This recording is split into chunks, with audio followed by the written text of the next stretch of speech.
আসসালামু আলাইকুম। অ্যানিমেশন কম্পোজারের দ্বিতীয় পর্বে আপনাকে স্বাগতম। আমরা যদি খেয়াল করি তাহলে দেখব অ্যানিমেশন কম্পোজারের প্রিসেট বা প্যাকগুলোকে টোটাল ৩টা ভাগে ভাগ করা হয়েছে। আমরা যদি শুরু থেকে দেখি তাহলে এখানে আছে স্টার্টার প্রিসেট, এরপর আছে স্টার্টার প্রিকম এবং এরপরে আছে স্টার্টার সাউন্ড ইফেক্ট। অর্থাৎ এখানে বেশ কিছু preset and composition plus sound effect আমরা দেখতে পাচ্ছি। সো আমরা প্রথমে স্টার্টার প্রিসেট থেকে শুরু করি। সো ফার্স্টে স্টার্টার প্রিসেটে আমরা যাব এবং স্টার্টার প্রিসেটে রয়েছে transition 2D layer, transition 3D layer, transition text layer, effect 2D layer and effect text layer. So সবার প্রথমে আমরা ট্রানজিশন 2D লেয়ারের মধ্যে কি আছে তা দেখে নেই। সো আমরা যদি ট্রানজিশন 2D লেয়ারের উপরে ক্লিক করি তাহলে এখানে দেখতে পারবো ট্রানজিশন 2D লেয়ারের ভিতরে থাকা যতগুলো প্রিসেট আছে সবগুলোই আমরা এখানে প্রিভিউ সহ দেখতে পাচ্ছি।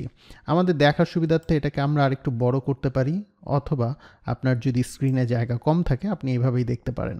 সো এখানে আমরা দেখতে পাচ্ছি আসলে অ্যানিমেশনগুলো কিভাবে ঘটবে। সো এবার আসেন আমরা এই থেকে যে কোনো একটা অ্যানিমেশন অ্যাপ্লাই করে দেখি। সো ফার্স্টে আমরা একটা কম্পোজিশন এখানে ক্রিয়েট করে নিব, নিউ।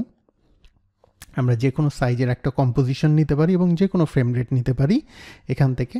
সো আমরা এখানে জাস্ট কম্পোজিশনের একটা নাম দিই, ফার্স্ট ট্রাই, অ্যান্ড আমরা এটাকে ওকে করলাম।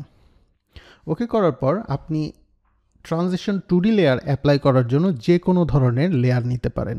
সেটা হতে পারে শেপ লেয়ার, সেটা হতে পারে টেক্সট লেয়ার, অথবা আপনি বাইট থেকে কোনো ইমেজকে ইম্পোর্ট করেও ব্যবহার করতে পারেন।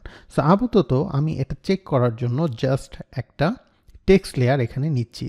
সো আমি জাস্ট এখানে রাইট বাটন ক্লিক করে নিউ একটা টেক্সট লেয়ার নিয়ে নিব এবং আমি এখানে কিছু লিখব। সো এটাকে আমরা জাস্ট সিলেকশন টুলটা সিলেক্ট করে আমরা এটাকে অ্যালাইন করে মাঝামাঝি নিয়ে নিব টেক্সটটাকে। এরপর আমরা টেক্সটে অ্যাপ্লাই করব। সো আমরা অ্যানিমেশন কম্পোজারের যে কোনো ইফেক্ট অ্যাপ্লাই করার জন্য অবশ্যই আমরা লেয়ারটাকে সিলেক্ট করব।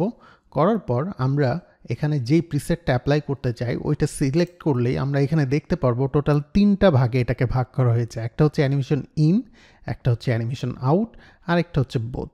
সো অ্যানিমেশন ইন হচ্ছে শুধুমাত্র স্টার্টে যদি আমি অ্যাপ্লাই করতে চাই তাহলে, অ্যানিমেশন আউট হচ্ছে শুধুমাত্র আউটে যদি আমি অ্যাপ্লাই করতে চাই, আর বোথ হচ্ছে ইন অ্যান্ড আউট, দুইটা যদি আমি একসাথে ইম্পোর্ট করতে চাই সেক্ষেত্রে। সো আমি যদি এখান থেকে জাস্ট বোতে অ্যাপ্লাই করি অবশ্যই লেয়ারটা সিলেক্ট থাকা লাগবে। আমি বোতে অ্যাপ্লাই করলে আমার এইটা ঠিক এইভাবে দুই পাশে অ্যাপ্লাই হয়ে যাবে, এবং আমি যদি এখন এটাকে প্লে করে দেখি তাহলে দেখব এইরকম একটা অ্যানিমেশন এখানে হয়ে গেছে, কোনো রকমের কি ফ্রেম বা কোনো ঝামেলা ছাড়াই। এছাড়া মজার বিষয় হচ্ছে এই ইফেক্টগুলোতে আমরা চাইলে যে কোনো সময় এর ডিউরেশন বাড়াতে পারি। আমরা দেখতে পাচ্ছি এখানে কিছু মার্কার পয়েন্ট আছে, এই মার্কার পয়েন্টটাকে আমরা 1 সেকেন্ড বরাবর নিয়ে আসলে এটা ডিউরেশন বেড়ে যাবে 1 সেকেন্ড। সো অ্যানিমেশনটা আরেকটু স্লো ইন হবে। একইভাবে আমরা আমাদের টেক্সটের টোটাল ডিউরেশন কমিয়ে আনতে পারি ট্র্যাকটাকে ঠিক এইভাবে ক্লিক করে।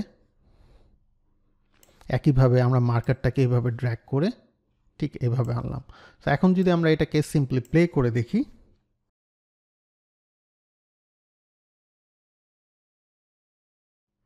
তাহলে আমরা খেয়াল করতে পারছি যে সুন্দরভাবে অ্যানিমেশন ইন হচ্ছে এবং আউট হচ্ছে। আমরা প্লে করার জন্য সরাসরি প্রিভিউ প্যানেল থেকেও আমরা এখানে প্রেস করেও প্লে করতে পারি।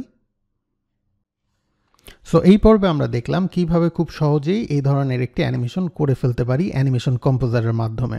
নেক্সট ক্লাসে আমরা আরও বিস্তারিত আলোচনা করব।